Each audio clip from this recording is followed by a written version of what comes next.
Do you face trouble writing agree-disagree type of essay question? And do you think that you should have scored 7 bands in writing, but you actually scored 6.5? So, where is the point? What is the mistake? And what you should do to improve that? Hello and welcome to O2 Masters, and I, Nikita Kaur Chopra, will discuss some frequently asked questions of Writing Task 2 in IELTS.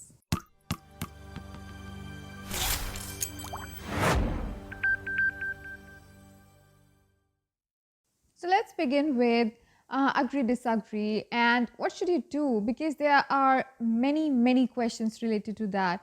The batches I run and the candidates have really difficulty writing agree disagree only of the fact that what is the 70-30 rule, or they have generally a question that, ma'am, if we are writing agree, for example, if I'm agreeing to some question asked, and do I need to write everything about agree? So that's agreement type of essay, or can I just write 1 or 2 sentences for disagree? And here's the question on your screen. Today's schools should teach their students how to survive financially in the world today. To what extent do you disagree or disagree? So let's highlight this. The question is asked, to what extent do you disagree or agree?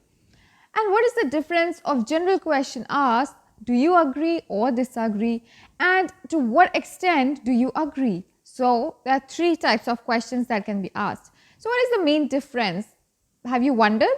So the question that is, do you agree or disagree, or to what extent do you agree or disagree, is same thing. I again repeat, it's absolutely same, so that's nothing changed. But when the question comes that to what extent do you agree, so that means you're already agreeing that condition, so you need to stress on agreement only. So let's take this example as on your screen, that you have 4 challenges in the task. So the first challenge is what to pick, agree or disagree. The second challenge is how to present. The third challenge is, and believe me, this is the biggest confusion, it is what to write in body paragraph 2. And the last challenge is what should be the conclusion. So if I begin with challenge 1, then what should I pick? Is it agree or disagree? So it is definitely about your thoughts, about your ideas. What mistake generally students do is they write and then think and then stop and then time's gone. So it should not be done. What is the correct thing is, when you have read the question, like I read it with you. So you should first think that which argument or opposite things, we have 2 things for example, so which has higher votes? You have ideas for which of the 2 more, so go for that. If you have, like, of course schools should teach that, so go for that. At least 3 or 4 ideas for one thing will always be best, because mostly I have seen that many candidates make more of ideas but they're not very nice, and that's why I recommend that you should practice for ideas generation as well.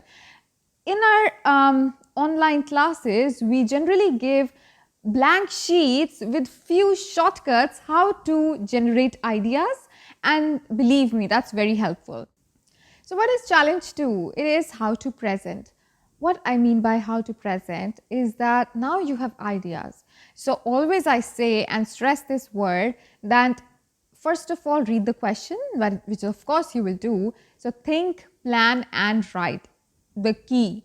And so how to present it is, the first and foremost thing should be done is to think that the ideas, and then when you're confident that okay, I need to agree with this statement, you need to make sure that you put up this idea or this statement that I agree or I strongly agree with this statement in your introduction as well, which is very important. This gives an examiner a clear picture that okay, I am agreeing with this statement and I am writing in such a sequence. So this is precise, and this is very good, it makes a clear picture, it gives you coherency, and it gives a logic.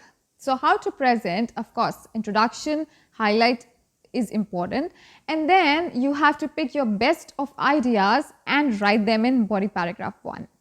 The next challenge comes is what you need to write in body paragraph 1. Will you continue the ideas for your agreement, or you want to actually write for something like you don't agree with the statement and why? My suggestion to this is, believe me, I have experimented. I have read a lot about these articles. I myself did it and I scored a very good mark. But there are two things. If you really want 7 bands in your writing, of course you need to tell me or tell your examiner that why you disagree with this statement. So either write one idea that indirectly or directly that you are agreeing with this statement, presented already 3 or 4 points, but tell me 1 point or 2 that why do you disagree with this statement. This needs to be a complex structure with coherence and cohesion, and of course should be with connectors. So it should look like you are the boss of your idea and you know that you're agreeing, but why not, you're presenting the idea of disagreeing.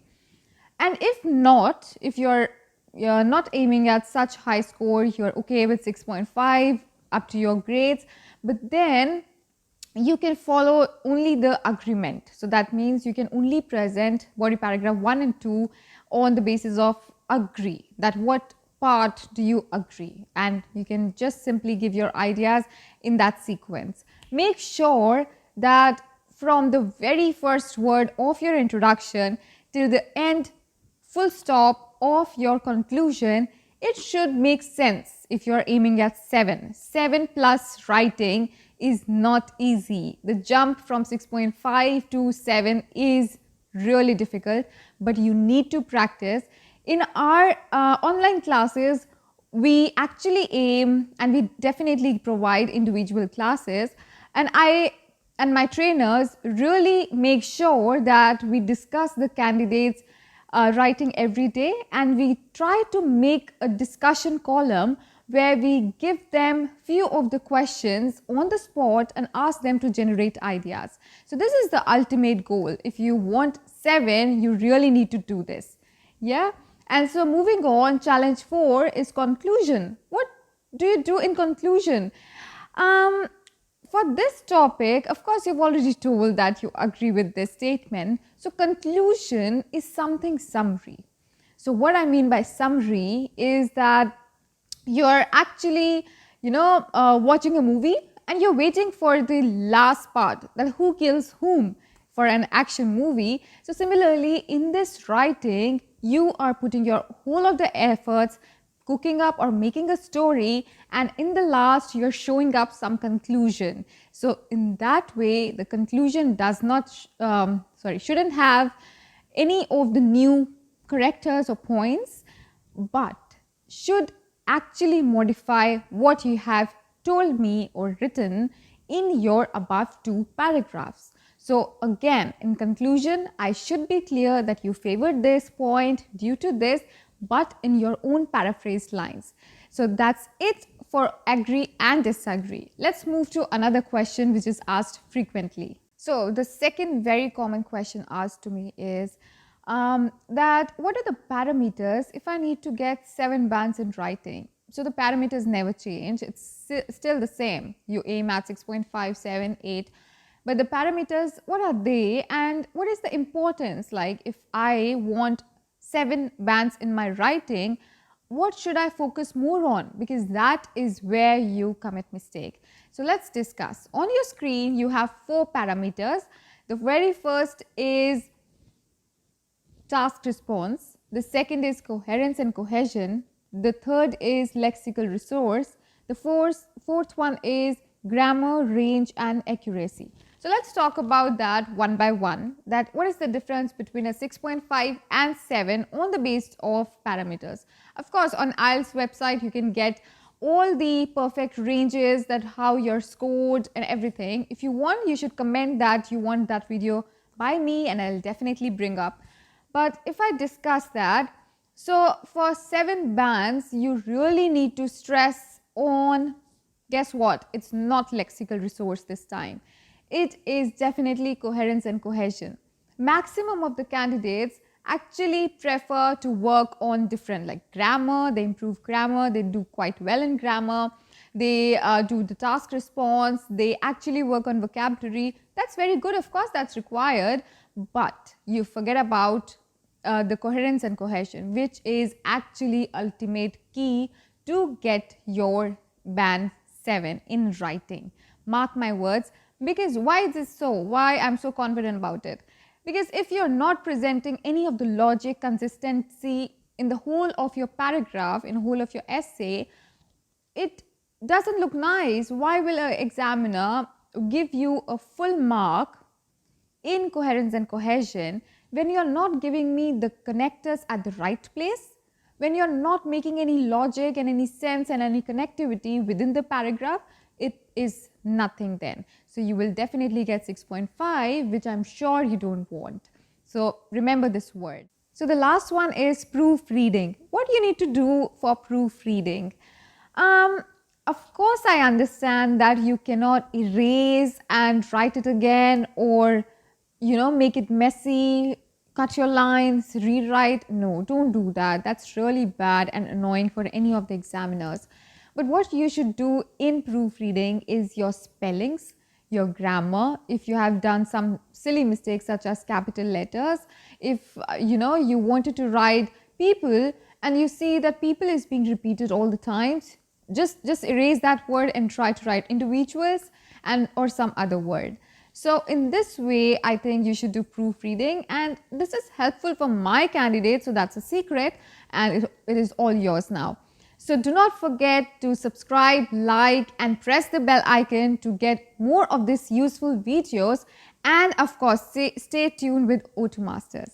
Thank you.